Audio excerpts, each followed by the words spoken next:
单亲妈妈有多不容易。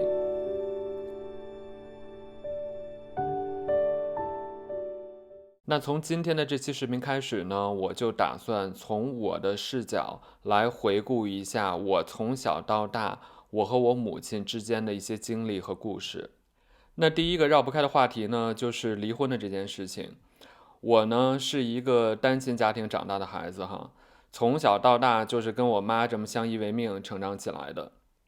那我们说离婚，如果放在当下的这个时代呢，你其实经常听到，这个是一个太稀松平常的一件事情了。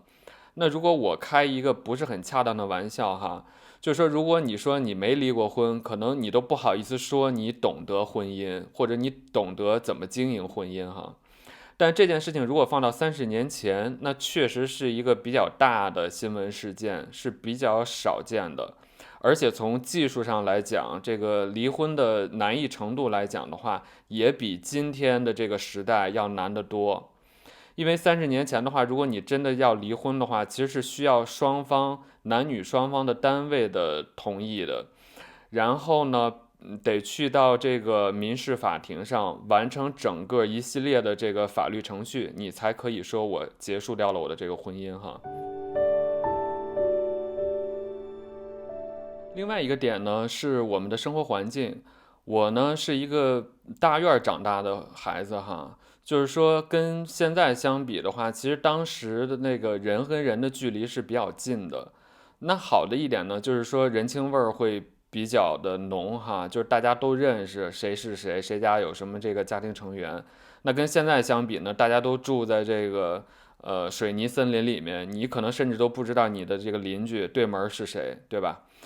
但不好的一点呢，就是说你家有什么事儿，别人都知道，恨不得就是你今天放一屁，第二天大家这个全院的人就都知道了，对吧？甚至不用等到第二天。所以呢，在离婚的这件事情上面呢，我觉得确实是，那肯定就是说大家都会知道嘛，对吧？虽然我的成长的这个阶段是没有这个受到说哪个人就是这么当着我的面挑衅哈，或者怎么样的，但你多少会感觉到一点点的压力，是来自于别人的眼光。然后我们中国有句古话叫这个好事不出门，坏事传千里哈。但是现在我完全不认为离婚这件事情是一个坏的事情，我反而觉得就是说，夫妻双方如果感情不和，为了孩子还继续待在一起，那是一个更糟糕的选择，对吧？但是至少在当时的那个社会、那个时代，这个对于离婚啊，还是很有歧视的，就是觉得说，是一个可能很丢脸的一件事情，尤其是对于一个女性，本来就是一个容易遭到性别歧视的一类人，再加上你单身离婚了，带一孩子。然后又在我们这种大院的环境下面，其实不止30年前了，就包括现在这个，哪怕是这种北上广的一线的城市，都不乏很多这个家长对这个单亲家庭长大的孩子戴着有色眼镜，或者有一定的歧视。因为大概就是在1、2年前，我看过一档这个相亲类的电视节目，某一方的这个妈妈呢，就很这个正大光明的在电视机这个镜头面前说他这个观点哈，他说我孩子不能找一个这个离异的，也不能找一个这孩子本身是一个单亲家庭，就像我这种的长大的孩子。他就觉得就是说，单亲家庭长大的孩子心理都有问题，都是心理变态哈。我觉得这个结婚这件事情还是不是两个人的事情，是两个家庭的事情。那如果你的好巧不巧，你的这个另外一半的这个父母的想法就是这种想法的话，那我觉得你最好也是赶紧要分手，就是也不值得你留恋太多，因为我觉得天下这么大，好男人好女人那么多，就是不用非吊死在这一棵树上。那说回到我的人生经历呢，这个其实自打我有记忆以来，就好像已经和我妈搬到她娘家住了。其实我对于之前，我跟我妈、我爸一起，我们那个家一起生活的这个片段画面呢，一点儿都没有记忆了。我也不知道是不是出于这个个人的这种自我保护机制的开启哈，就是说你会选择性的忘掉一些记忆，尤其那些不好的记忆。但是反正从我的这个角度来讲呢，就是我恨不得就是觉得一出生我们就已经在这个我妈的娘家了，就是跟我姥姥姥爷他们一块儿生活的这个片段了。这次在我回国之后呢，我有找我爸这个 double check 了一下，确认了一下，就是说他们到底什么时候离的婚哈。他跟我说是在我这个3岁的时候他们离婚的。那也就是说，这个我3岁之前的记忆就完全没有了，我确实不知道，一点印象都没有，就是之前是个什么样的状态哈。好，那接下来呢，我先分享一些这个我小的时候跟我母亲一些比较有意思的经历吧。因为我知道我稍后会分享一些故事是比较 heavy 的，比较负面或者黑暗的，所以这个我不希望这个基调一上来就是这样的，所以我们先分享一些开心的事情。那第一件让我印象深刻的事情呢，就是在我上幼儿园的时候，那如果以我的这个岁数来讲，那就应该是3岁到6岁之间发生的一件事情哈。那这件事情呢，其实我觉得作为我妈一个单身母亲，虽然这个娘家有帮忙照顾，但是其实照顾我的这个主要的这个工作量也是由我母亲自己独立完成的。那你就可以想象，一个母亲，一个单身妈妈，又得上班又必须要照顾孩子，是一个多难的事情哈。我觉得，那如果你现在你有看我视频的这个人，你是这个妈妈，刚当妈哈，但是又得工作，哪怕你有老公或者有婆婆，有这个你自己的母亲帮你照顾，但是总体来讲，其实也是一个比较难的事情哈。那有一天呢，我妈呢，不知道可能是不是因为太累了，就是起晚了，但是呢，就是说她需要赶紧就是把我送到幼儿园去嘛，然后再去上班。然后可能就比较着急，然后呢就带着我，但当时就是大家都是骑自行车嘛，然后这个后头修一个后座，一个像宝宝椅一样的东西，然后把孩子这个卡在里面固定住哈，然后这么就是骑车带着我去，然后我就记得其实就在我们家这个出门的这个家门口的这个路口。也不知道发生了什么事情，我的感觉就是说，他突然这个好像急刹车来的，然后呢突然停住了，我也不知道我怎么了，这个身子呢就一下就翻过去了，就是我腿还是在这个椅子上的座位上的，但我身子正好就180这么往后翻过去了。然后从我的第一视角，我就突然一下子觉得这个天旋地转的，然后就觉得一下这个视角就颠倒过来了嘛，因为我这个就是往后这么翻过去了。然后呢，我就看着这个后面就是车呀、汽车呀什么的都是颠倒过来的，然后给我吓的，你知道吗？然后我就玩命的哭，但其实我没有受到任何的这个身体上的伤害哈，没有磕哪儿，也没有碰到哪里，但是给我精神上吓坏了。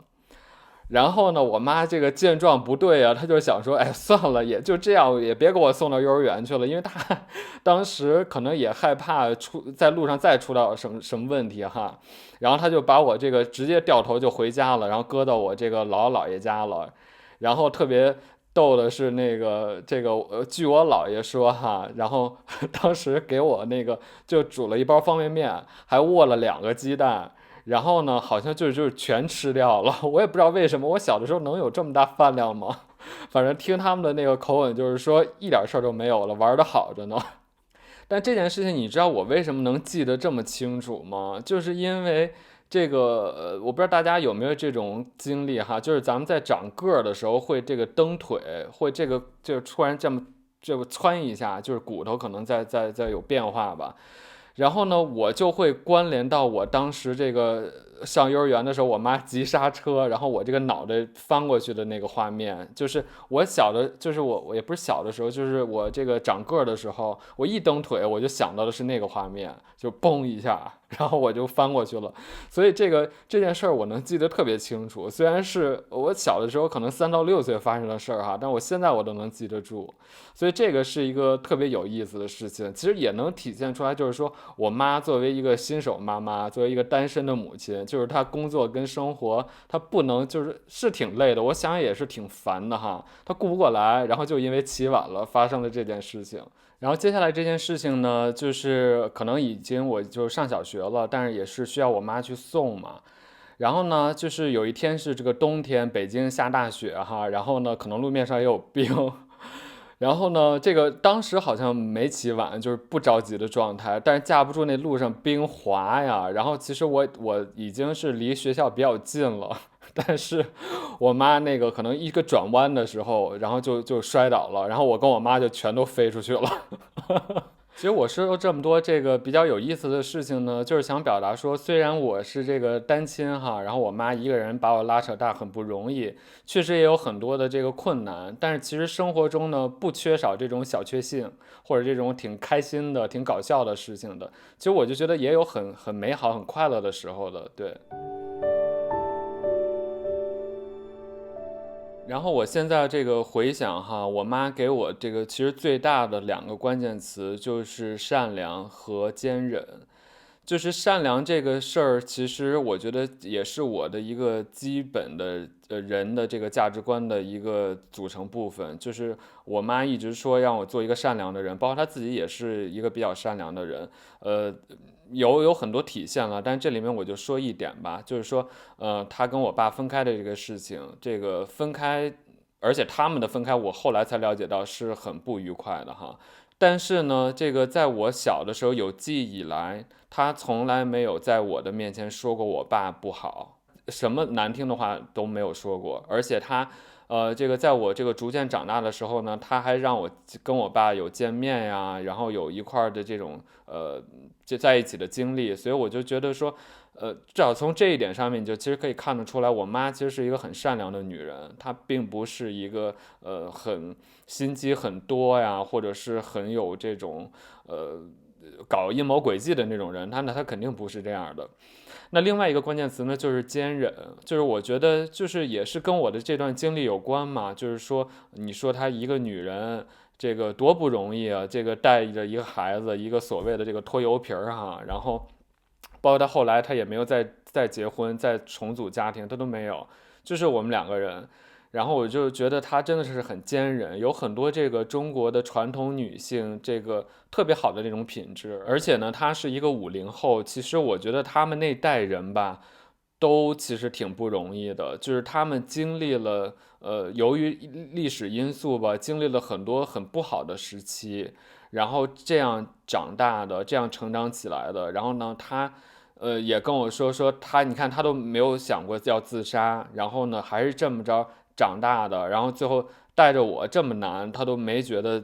有多难哈。他后来都很大，我都很大，可能就是几年前，他跟我们来回顾的时候，他在说，他说他现在想想回到之前的话，他觉得他不想回到过去。他觉得哎好难啊！你说一个女人哈，就带着孩子，当时这个经济条件也不好，然后各方面这个都是有很多这个困难的，就是这样，他也没觉得难，他就是这样一天一天过，就这么过来了。然后我也长大成人了，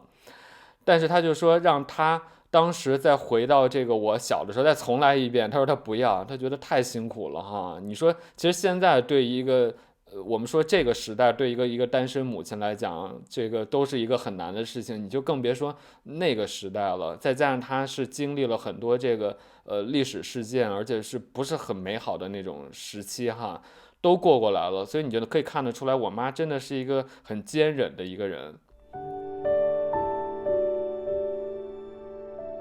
然后下面我想说一点呢，就是说我妈可能也是觉得，是不是在离婚的这件事情上面对我有亏欠呀？所以她，在我小的时候呢，就是真的是付出了，愿意付出更多的东西，无论是这个她能力所及的这个物质的条件，或者说在乎我的心理感受啊什么的，就是说她其实是害怕我这个没有得到足够的爱的这种的，他是尽他的能力去给我尽量最好的东西。我还记得我小的时候呢，这个就是学手风琴嘛，然后需要这个请老师啊，然后也需要买琴，而且我们之前买了一个就是一般般的，当时太小了，只能那个拉一个就是可能是基础版的那种手风琴啊，不是成年人拉的那种。后面买了一个成年人的那个，可能就给5000多吧，我记得。当时那个90年代5000块钱，这个钱有多大呀？多值钱呀！还有呢，另外一个事儿呢是说，就是我觉得他做的特别好的一点，就是他可能害怕我在这个外面受委屈啊，或者是受到一些不公平对待啊，因为我是一个单亲的嘛，他就会觉得说，不能因为家里没有这个老公，没有这个男子汉顶梁柱，就让我受到委屈。所以他培养我了一个特别好的习惯，就是说有什么事情呢，他都鼓励我跟他说，就是做朋友一样的。比如说，他就从小时候就培养我这个习惯，就说会问我，哎，学校发生什么事儿啊，我都能感受到。就是我妈生怕我受到什么委屈或者受到什么伤害，她是在她的这个能力所及之内，就是尽可能的要保护我，然后要知道我到底是不是受了什么委屈啊，或者受到了什么伤害哈。其实说到受委屈这件事情，这个外头的人倒没有让我受太多委屈哈，反倒是家里人。那我刚才也有讲啊，就是说这个虽然我妈呢是主要这个来这个抚养我的这个人这个角色，但是确实你想她一个女人，带着一个孩子，又不是那种你说现在是一个可以说独立女性，机会很多或者怎么样，没有啊，那个时代其实机会没有那么多，她也不是一个什么经商的或者怎么，就是一个普通人。那你说他怎么办呢？那他可不是得带着我，带着这拖油瓶回到娘家吗？而且我简单说一下我的这个家庭哈，就是说我们家是偏母系社会的，就是说女的都是比较强势的那一方，然后这个我姥姥呢就是一个比较强势，然后掌控欲呢比较强的一个人。我姥爷呢，就是一个反而是比较温和的、比较老好人的、比较老实的这种人。所以其实按照这个情侣的性格互补的这个角度来看，其实他俩就是特搭配的。那接下来发生的这件事情呢，就直接跟我姥姥相关，是一个不是很好的事情哈。我先说这个事情得了。我记得当时呢，是我还在上小学的时候，然后呢，就是回我姥姥姥爷家吃中午饭，然后吃完饭以后呢，我就要走，然后就听见我姥姥在那嘀咕了一句，但当时我不知道这个俏皮话哈，我就听到的是说他骂我是狗。其实，在这件事情发生之前，有很多次这个我被不公平对待或者被不好的对待的这个时候哈，所以这件事情其实只是一个导火索。那当时呢，我就忍不了了。我这个性格，我也不知道是因为在这种环境下成长决定的，还是说我基因里就自带的哈，就是性格就是比较刚烈。我直接调转了，门也没关哈，我就调转回去，我就跟我姥姥冲她嚷了一句，我说如果我是狗的话，那我姐是什么？那这里面呢，我还给交代一下，就是我当时有一个比我大几个月出生的表姐，是我大舅的孩子，也就是他的孙女嘛。因为之前的相处的很多事情就完全是不公平对待的，就是说他对我的那个表姐，也就是他自己的孙女儿，特别好，然后对我呢就觉得就是跟这个就不是一家人的那种状态吧。我当时很不理解，但后来我理解了为什么，我一会儿也会跟你们再讲哈。但当时呢，这个我小舅妈呢是刚嫁到我们家，也是跟大家刚吃完饭哈，她目睹了整个过程，也是这个。其实最近我回国以后，我们俩还聊这事儿呢。其实对她是一个震撼教育，她就没有想过这个家庭是怎么是这样的一个事情能发生哈。但这句话她到底说的是什么呢？后来我跟我小舅妈求证了一下，我姥姥当时说的这个话呢，是一个谚语还是个俏皮话，叫外甥是狗，吃饱了就走。因为我是我妈的儿子嘛，就是相当于就是说不是他的孙子，是外孙子嘛，那就是说我就不是他们家人呗。之前也发生了很多不公平的事情，就是我大小眼吧，就是区别对待吧。我随便再给你说一个事儿好了，就是当时我们都上小学嘛，因为我这个表姐才比我大几个月，然后呢，她上的那个小学呢是离我们这个院儿比较近的一个位置的一个小学，然后我那个小学呢离的家比较远哈。当然去送的话都是这个双方的父母去送，就我妈送我，然后呢我大舅他们送我姐上学。那接的话呢，就是说我姥姥姥爷只会去接我表姐，而且他的那个学校还是离我们家更近的那个位置，他去接，他不会去接我。你能感觉出来这个区别了吧？就是这只是一件事情哈，但当时我妈也都看在眼里，还跟我说呢，说这个哎没关系的，你是男孩子，你就大家下学跟这个跟同学一块回就行，男孩子没所谓的，女孩子需要多保护保护啊什么的。但其实我妈也知道，就是这个区别对待哈。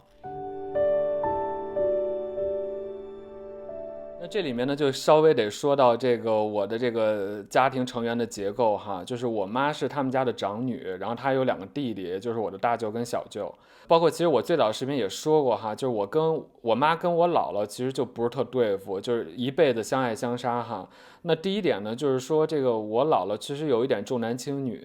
因为她自己就是重男轻女下的产物。这个也是我后来这个，当然我跟我姥姥的矛盾都完全化解了，而且我们关系后来变得很好哈。然后我才了解到，就是说我太姥爷，就是我姥姥的爸，在很年轻的时候就得了肺结核去世了，因为当时是战争年代，然后医疗水平也不是很好哈，所以就是很年轻就我太姥姥就守寡了，就只带着我姥姥这个独生女儿。所以她也是没有改嫁啊什么的，就是一个人带着我姥姥，所以也没有机会再生儿子了。那当时我有看过我们家的老照片，我姥姥，我太姥姥有那个这个跟我姥姥的合照，当时是把我姥姥打扮成一个小男孩的样子，因为她可能我太姥姥他们那代人，那就更受到这个重男轻女的这个思想的影响了。而且我发现一点哈，不管这个实际上是怎么想的，但是明面上能敢表达出来，我就是重男轻女的，一般都是女的，一般都是女性重男轻女，男的他就算那么想，他也不会这么说的。你就觉得多讽刺哈。那这个观念呢，就一下就是对我妈也是这样的，就是我姥姥呢生的第一个是个女孩，她本身也是这个重男轻女的嘛，所以我就觉得就是说，她跟我妈有很多的矛盾呢，这个至少是一个不是最主要的原因，但至少是一个原因，就是说她也有这种重男轻女的这种思想的影响。然后呢，就觉得可能对我妈怎么看怎么不顺眼啊。尽管她已经有了2个儿子了，就是我妈有2个弟弟了，而且我这个有记忆以来呢，也明显的就能觉得，就是说我姥姥对我2个舅舅更好，而对我妈就跟觉得不是亲生的那种感觉似的。对，这里面也可以说一个例子，就是我们家其实是南方人，就是我母亲家是南方人，然后他们呢在过春节的时候呢会做一道菜，就里头什么都放哈，然后还要放一个食材叫蛋饺。那这个蛋饺是自己去做哈，就是用这个蛋液做这个像这个饺子皮一样的一个圆形的东西，然后里头包了肉馅儿，然后呢包起来，然后呢再放到汤里去煮熟。你就想吧，这个事儿给有多麻烦。然后每一年春节都是我妈去做这件事情，然后呢去准备这个蛋饺，然后再放到那个汤里头。然后到了年30的时候呢，这个因为我说了我们家是母系社会，我姥姥说了算嘛，我姥姥是老大在我们家。然后呢，我姥姥每次都会先夹这个蛋饺呢给我大舅，然后给我小舅，然后他都不会夹这个蛋饺给我妈的。然后每一次我都觉得特别不公平，我小的时候就特别生气，我说我妈是那个付出做这事儿，弄了那么大半天，费那么大劲做完了，然后最后每一次春节的时候都是这样的这种安排哈，然后我就觉得有的时候就替我妈觉得特别不值。就是我妈过生日，我姥姥不会记住的，但是我大舅小舅过生日，我姥姥可能恨不得提前半个月就知道了，就开始准备怎么给他们礼物啊，还是什么样的。所以你就能想见，我就在这样的家庭，或者我妈就在这样的家庭长大的。其实这么说，我妈的原生家庭也不是很好哈。对。那另外一点呢，我就觉得就是说，因为当时是可以生好多个孩子嘛，就是哪怕没有重男轻女的思想，这个只要你孩子多了，你多少都会有那种偏爱嘛。比如你更偏爱哪个孩子，不是因为性别，但是因为就是有眼缘或者脾气很对的、很聊得来、很对得上哈。那这点呢，就给说到这个我妈不好的一点，就是我妈虽然之前说了很多的优点哈，很好的品质，但是我妈有很不好的一点，就是说太直、太冲，脾气给人感觉就不是很好。她这样的性格，你知道其实应该适合什么样的职业吗？反而适合去当兵、当军人、当这个运动员、女排，哎，特飒，特别有那种劲儿哈。就是我妈这人，就是说跟男的都相处的特好，哥们儿似的，但是跟女的就好像处不来啊什么的。就因为我妈就不是那种特别矫揉造作的那种，反而真的我觉得，在我看来，我妈适合当一男人，她就是没有那个女的那种特别，人家说撒娇女人最好命嘛，我妈就是一个正好180度取反了，她就不会撒娇，结果最后命确实也不是说特别好哈，不会示弱，就是老是我是强，我这个不低头的那种状态，所以我就觉得有时候挺亏的。但这个就不说了，反正至少说，作为这个抛除掉重男轻女这个因素以外，那你孩子多了，你多少就会有一些对某个孩子忽视一些，或者对某个孩子比较偏爱。那我妈这种性格呢，就特别不讨我姥姥的欢心嘛，那显然是这样的。反而是我后来化解了以后，我是那种就是挺会那个插科打诨的，挺会开玩笑的，挺会这个不用把什么事情都当得那么认真的，就是说点轻松的东西。反正我妈就完全没有这个能力，对，所以这个可能也是一点，就是为什么我姥姥不是很喜欢我妈的一点。那这个不喜欢可能也会通过这种隔代的叠加到我这一代上面哈。所以其实在我小学的时候，我有相当长的一段时间是很讨厌、很恐惧回家的。我反而喜欢在学校待着，因为我当时也讲了嘛，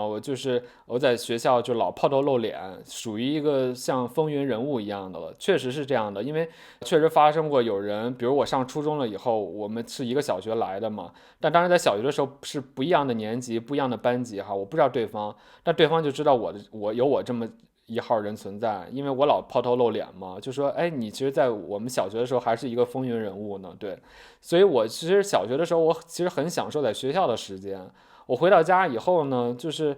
有的时候你就看我姥姥老这么对待我，老时不时这么给我放个冷箭啊什么之类的哈。但我想先替我姥姥说一点话哈，就我姥姥还是不错的，只是由于某些原因，我稍后会讲到，才对我这样子。但我想，这个你要是情商高的小伙伴，你应该能猜得出来，到底为什么对我这样子哈。因为我想解释一下，就是说我们这个人还是正态分布的，就是说那个完全十恶不赦的，一点优点都没有的人呢，可能也就几乎没有，是一个极端的例子哈。但你要说这人都特别完美、特别好，也可能几乎没有，也是这边这个极端。所以我们大部分人就集中在这个大肚子这区间，就是说也有优点，也有缺点，也有善良的一面，也有很小恶魔的一面，对吧？那在我的成长环境中呢，我就是时不时的就被这种，我觉得我甚至现在都觉得有点像这种家庭的霸凌哈，有一点这种程度来长大的。但是其实我妈不是就是培养我说有什么事情都要跟她讲吗？我也有跟她说呀，其实就包括她自己被我姥姥不公平对待，她也有这种体会哈。但她当时都跟我说的就是说大人再有错，你也要尊重长辈，就是还是她那个就是要为人要善良啊什么的。当时对我那么小的我完全接受不了，我完全觉得你大人有错，你就应该赔礼道歉，你就应该改正，你就不应该继续犯那个错。我妈甚至有一回，我记得就因为我某一次又被我姥姥重伤了，好像，然后我就有点一哭二闹三上吊，就耍赖的那种，就是说我希望我妈下班回来以后给我主持公道哈，没有，我妈呢掉脸就走了，说不要我了。说我怎么这么不尊重长辈？说长辈再错，他也是长辈，你不能不尊重长辈。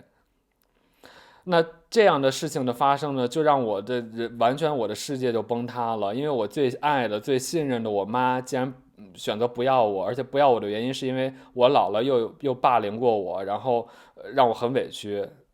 又同时又让我说要尊重我姥姥，不能耍赖。所以当时这个我完全的很难过，但是这个难过呢，这种甚至是仇恨吧，就种在我的心里了。就我小的时候是很恨我们家里人的，我不知道为什么我要生在这样的家庭里哈。包括我爸后来又重新的这个有自己的家庭了，也有自己的孩子了。我小的时候就有那种感觉，就是说我是那多余的那个人，所以我有相当长的一段时间是认为我是有原罪的，就是我是导致我父母分开闹成现在这个局面的那个导火索。所以我才觉得说啊，所以大家都对我不好，然后就包括我妈也能说出这样的话吧，反正就类似的事情有很多，然后就有很多次这个，你知道，恨或者这种仇恨、这种厌恶、这种失望就会叠加嘛，叠加到一定的程度以后就要爆发。那我当时有很多次都有这种念头，就是想从楼上跳下去。我很庆幸我没有做，就是在我上小学，可能也就是2、3年级，那就是7、8岁不到10岁的这么小的年龄哈。因为我们家住3楼，我当时小的时候我就知道我跳下去以后也死不了。但是我为什么还想跳呢？有很多次冲动，我真的是想去阳台开了那个窗户就往下跳。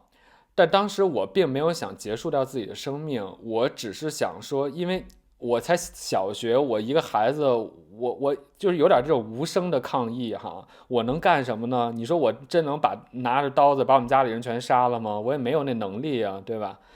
所以我就想说，用自己这种跳楼的方式去告诉世人，告诉我这个家里的人，你们是不对的。我以这种方式来抗争哈。但我现在想想，真是觉得自己挺可笑的。为什么可笑呢？就是因为，就是说，如果你想以你自己牺牲自己的这个方式唤起别人的良知，这件事情就是不可能发生的。为什么呢？就是因为我之前的节目也说过这个道理，就是人只相信他愿意相信的部分。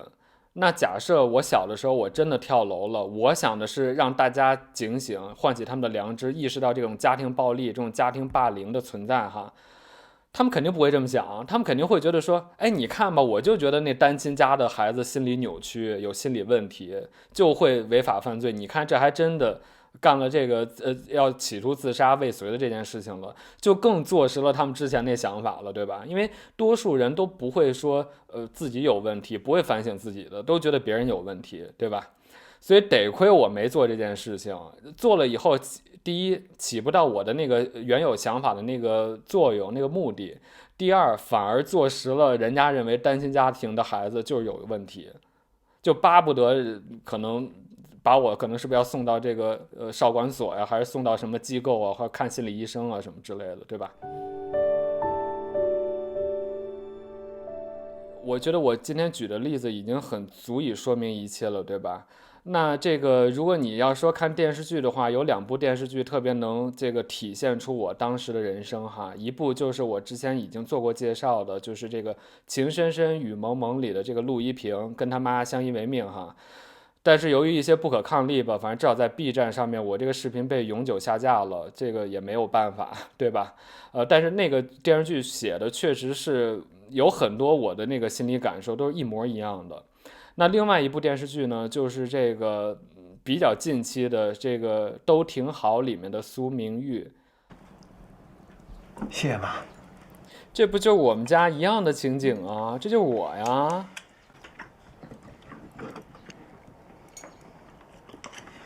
这就一样的，很写实。对了，妈，你大哥去美国不需要钱啊，你二哥找工作也不需要钱啊，不卖房子，我们供得起他们吗？那我以后住哪儿？哎呀，跟我们住。那我学习呢？哦，你跟我们住就不能学习了？你别那么多事儿了。你知道吗？我当时看这个电视剧的时候，我就觉得这个陈瑾这演员，当然他演的挺好的，让我就恨得牙痒痒，看着特……妈，哎，我回来了，吃什么呀？哎，我想死你了，妈。行了，哎，我饿了，吃什么呀？你瞧瞧这一头的汗，赶快洗洗。真是就觉得那闺女真是不是亲生的，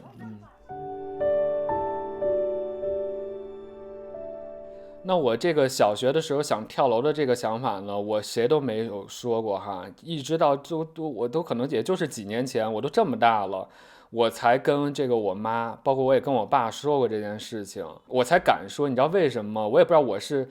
again， 我不知道我是这个是天生基因带的，就是比较敏感、比较感性，还是说由于我在这种环境下成长的就比较敏感。就是我小的时候吧，这个如果电视节目里头说到什么离婚啊、什么单亲啊，我都会赶紧转走。我倒是当时不是最介意，我是怕我妈听了难过，你知道吗？我就特别老是心疼别人，就把自己给忘了，没爱自己，净爱别人了。对，那这件事情我怎么敢跟我妈讲呢？所以这种事情我一直都没有跟她说哈，直到我都很大了，就是几年前我才跟她说这件事情，也不知道是不是由于这样的事情发生了。这个我也跟他说了，更导致说我妈跟我姥姥之间的矛盾化解不开。就我也解释了，就是说，首先我姥姥重男轻女，第二一点就是他们2个人本身性格上面就不对付，就互相看不上眼。然后呢，也包括说这个，就是首先肉眼可见的我姥姥怎么对待的我哈，再加上我后来再跟他说这种事情，我觉得可能是不是更会加深这个他们母女俩之间的这个隔阂矛盾，所以这个也是让我真的很遗憾的一点，就是说我长大以后我都跟我姥姥的矛盾化解了，但是她竟然最后2个人先后去世，都真的这种矛盾带进棺材里了，都没有化解哈。那我这里面还想再多说一句，就是说我小的时候就是有点这种忍辱负重长大的，就是我妈也会教育我说，你一定要以后有出息，你要自己独立自立，有本事，然后呢不要靠家里，家里也给你不了太多的东西哈，你只有自己的足够能力足够了，别人才能瞧得起你哈。所以这个我也不想说，我之前也说过这个逻辑，我不会说我感谢挫折的，我干嘛？我抖 M 吗？我就是有受虐倾向吗？然后成长出来我现在拥有的，我要感谢我当时经历的不好，我不感谢，我感谢我自己，我能经历到不好的时候，我还能活得过来，我还能真的是浴火重生，凤凰涅槃，对吧？所以我现在回想哈，我人生现在有这样的结果，可能也跟我小的时候这段经历有关系。因为如果我不这样的话，我可能根本长大不了，我就活不下来哈，就是又有点这个幸存者偏差的那种感觉了，我姥姥姥爷出去介绍都会说啊，这是我孙女儿，那是我外孙子哈，而事实就是这样的。但是我当时不理解，我老觉得说外孙子老有一种外人的感觉，所以其实当时我给你们看我微信的时候，我一直说管我姥姥姥爷叫爷爷奶奶，因为这样的话我就会觉得说啊，我跟我表姐我们俩是一样的，并没有这个你们家跟我们家我是一外人的那种感觉哈。但是我当时给我姥姥姥爷或者给我妈怎么说的理由，你看我小的时候就活得有多累哈。我说的是我觉得姥爷这个词有点像老爷，就有点像那个这个封建社会里头那个丫鬟叫那个男主人管他叫老爷哈，然后叫姥姥呢，我就觉得越叫越老，就是不好，所以我就要叫爷爷奶奶。但是我自己知道，我的其实的想法就是想说，跟我那个表姐一样叫爷爷奶奶，就这样的话呢，我就觉得说我跟你不是不一样的人，就是我不是那个外头的人，我就跟你们是一家人哈。所以这个习惯呢也延续到现在，我都管我姥姥姥爷叫爷爷奶奶，对。那说到这个，我姥姥跟我之间的矛盾怎么化解的呢？就不得不提到为什么我姥姥在我小的时候就老这么对待我哈，就有点这种霸凌的这种方式。我觉得我妈作为他们3个孩子当中最不受宠的那个人呢，这件事儿其实是一个比较次要的原因，主要的原因不是因为这个，我自我认为啊，那是因为什么呢？其实就是因为离婚的这件事情。这一点呢，就给说到，这也是我后来长大了以后，其实好像都是我姥爷去世以后，我姥姥才跟我说这件事情，就是说这个我爸跟我妈分开的这件事情是很难堪的，就是他们分手是分得很恶心、很惨烈的。我姥姥跟我说，我爸在跟我妈分手这个之前那段时间来我们家，来这个我妈的娘家大闹过，因为他就觉得是我姥姥在从中作梗，在挑拨啊什么的。你想吧。我爸在我妈的娘家大闹过一次，然后呢分手，或者不止一次，然后分手了，然后我妈带着一个拖油瓶回来，你觉得我姥姥姥爷或者我姥姥那种性格能给我好脸色吗？那他肯定想的就是说你爸是一大混蛋。当然他其实也说过这个话啊，就是在我姥爷去世之后他还说过这个话，我当时又跟他急眼了，我说我爸再不是我可以说，我说你不可以说，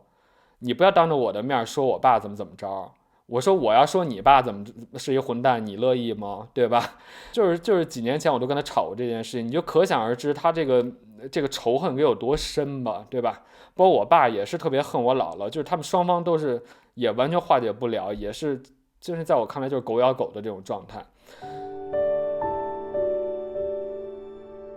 这个情侣之间闹啊、分手啊，或者夫妻之间分手，你不是当事人，你很难当包青天去做一个判官的那个角色的。最终，如果这个双方分得很难看，最终只会衍生出罗生门，就是大家都认为自己是受害的那一方，都认为全世界都对不起自己，自己没有做任何错的事情哈。在我看来，就会演变成狗咬狗的那个状态。就是其实我也不会说啊谁对或者谁错，就包括我妈我爸这件事情，我也没有那个资格去评判，因为我不是当事人。我听到的版本都是你双方互相以为自己是受害者的那个角色加工出来的版本。但是我听我姥姥说的版本呢，就是说我爸在他们这个娘家大闹过，摔东西，甚至可能就差一点就要打人了那种状态。那虽然这个分开的情景是很难堪的，当时我爸又来这个我妈的娘家大闹了一场哈，而且他本身的这个性格就是这种直的冲的，脾气也不是很好，然后甚至有一点点这个暴力因子的存在的哈。但至少好的一点是他从来没有打过女人，就是他没有打过我妈。但是如果我就想，如果他打过我妈的话，那我觉得可能我们的关系就会更差了，我就完全原谅不了这种事情。其实这一点也是在之前我点评这个《情深深雨蒙蒙》的时候呢说过这一点，就是说不要打女人，也不要打小孩，就是家庭暴力是解决不了任何问题的。那这里头我还想补充后半句，就是家庭暴力不只是说这种言语上的、这种手上的暴力，也指的是冷暴力。暴力只会这个使矛盾越来越加剧，是解决不了任何问题的，只会使问题越来越多。按照我的这个思想呢，我的理论呢就是这样，他跟我妈其实就根本不可能过到一块儿去，两个人不是互补的，反而是特别像又是特别冲的这样的。我觉得你不因为别的事情，你就是两个人个性上就是不合，本身就是不应该在一起的。其实这件事情我也是在我长大以后，就是也是可能没几年，我也分别跟我父母说过这件事情。我觉得你们两个人都是既没有情商，也没有爱商，也不知道怎么经营婚姻的人。然后我也是很讶异，我说这样，你说你怎么这个从小长到大能长这么大哈，也没说被人骗了，也没怎么着的，这个也是，我就觉得也真的是很纳闷儿。你就别说这个疑似出轨了，就是你真的出轨了，我觉得如果你够智慧的话，你应该也有一条更好的选择吧，或者一个更好的方式，哪怕去说结束掉这个婚姻，对吧？但显然这个两个人都没有这样的脑子，所以就分开是必然的一个结果。而他们俩是经人介绍的，认识相亲认识才在一起的。我跟他俩都说过这事儿，我说我真要找到那个谁给你俩介绍的，怎么那个那么不开眼哈？我一定要找他算账，要没他就没有后头这么多事儿了。就好像贾玲那个电影一样，但是我的初衷没有说要改变命运这么伟大这件事情，我纯粹就是认为，以我现在的判断，他们俩就不合适，就不应该在一起。所以如果给我这个机会的话，让我回到过去，我一定要拆散我父母的，不可能让他们俩结婚还生我的。那人家说那不就没你了吗？对啊，我宁愿牺牲掉我自己啊，因为他俩就是不合适啊，所以就不应该在一起啊。那这一点呢，我就多说几句，就是这个，我们任何关系，其实你都是可以选择的，无论是这个夫妻关系，对吧？你可以选择跟谁结婚，或者跟谁离婚，然后再跟谁结婚，这个你是可以选的。然后你的这个老板、同事，你都是可以选工作，对吧？你都是可以选，你都是有主动性的。包括你的孩子，你也有主动性。比如说你想什么时候生孩子，或者生不生孩子，生几个孩子，或者以什么样的方式，是人工受精，这个要人代孕，还是说这个剖腹产、自然产，对吧？你都是有一定的选择权的。唯一选择不了的就是你的父母，就是父母这件事情是给定的，是一个 given condition， 是一个给定的条件，对吧？我没法选择我在哪样的家庭出生，我没法选择我的父母到底是谁，对吧？因为父母不可能，这就是一个悖论嘛，就是父母不可能说，哎，打电话先问一下我未来的孩子，哎，你愿不愿意来当我孩子，愿不愿意投胎到我们家，没有这个选择，对不对？所以这个孩子是选不了父母的，就是世界上任何的关系都是可以主动选择的，或者加干预的，只有父母是选择不了的，对吧？当然，我们如果要是认真说的话，也能选，为什么呢？就是因为有一些孩子呢，没有形成这个胚胎，或者形成胚胎没足月就流产了，那可能是因为基因的原因，就是因为这种生理性的条件，它维持不住长大，对吧？那它就夭折了，或者说，这个生下来可能也是有一些先天的疾病或者怎么样的，它也不能长大成年，也夭折了，对吧？那这个是生理性的选择，那没办法。但是这个想法上、思想上，你是不可能就是说选择你的父母是谁的，对吧？就是说你闹得那么难堪，我姥姥又是这种性格的，那她能给我好脸色看吗？所以这一点后来我才化解这个我自己心里的那个坎儿才过去，因为我才意识到真不是因为我的原因，不像我小时候想的那样，说我是这个让他们离婚的导火索。首先我也不是，为什么我说我小时候怎么我姥姥老对我不好？原来是因为这件事情，所以我才找到原因了，所以我这边就放下了。另外一个原因呢，主要是我姥姥那边她这个放下了，为什么呢？因为从小到大她是这么对待我，或者她对我的那个期待就是说我一定会去违法犯罪的，是一个特别垃圾，是一个小混蛋，是一个小畜生那个状态哈。但后来呢，我确实没有，而且我比较幸运的是，至少在学校的表现一直都还比较好，就是学习成绩至少是比较好，当然有青春期叛逆刺儿头的那个阶段。但是这个成绩一直还是可以的。后来我姥姥看到，这个所谓他认为的小混蛋没有变成一大混蛋，而且还是比较不错的。包括这个我后面自己申请到了这个国外这个读博的机会，也有奖学金，这个是一个就是在外面人看来是一个很好的事情哈。但我没有觉得我自己有多了不起，但至少以我姥姥的那个观念呢，他就觉得对他的那个原来的想法有一定的改变，他就觉得说。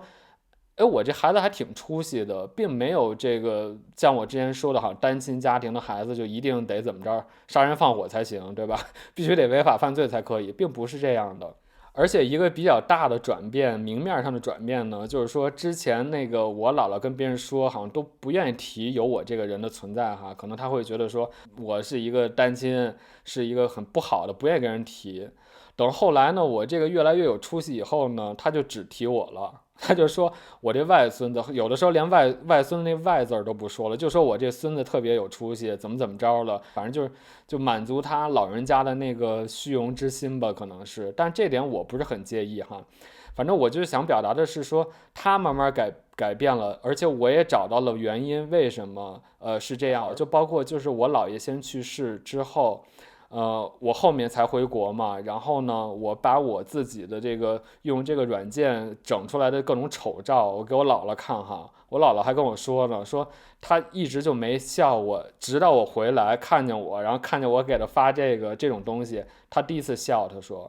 所以后面我们的关系就是越来越好哈，其实也是很亲密的，而且尤其在我姥爷去世以后，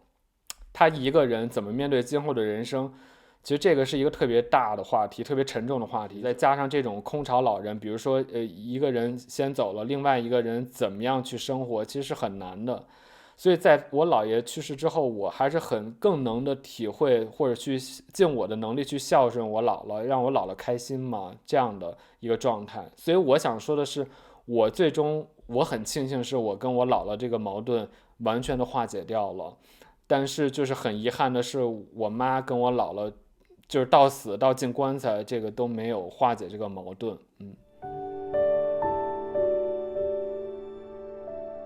等我长大以后呢，其实我很理解我妈为什么她当时就是这么坚决的，就是说让我这个尊重长辈。其实不单单是说让我成为一个善良的人哈，另外一方面确实是这个实际的这个情形就是这样的。那你说她一个女人单身，带着我这个拖油瓶儿。又不是说那么像大老板似的，就是一个普通人，然后他也经历过很多不好的这种时期哈，这个动荡，那他至少没有像现在这种女性，你说越来越多独立女性有更多的选择，有更多的机会，他没有啊，他没有那个机会啊，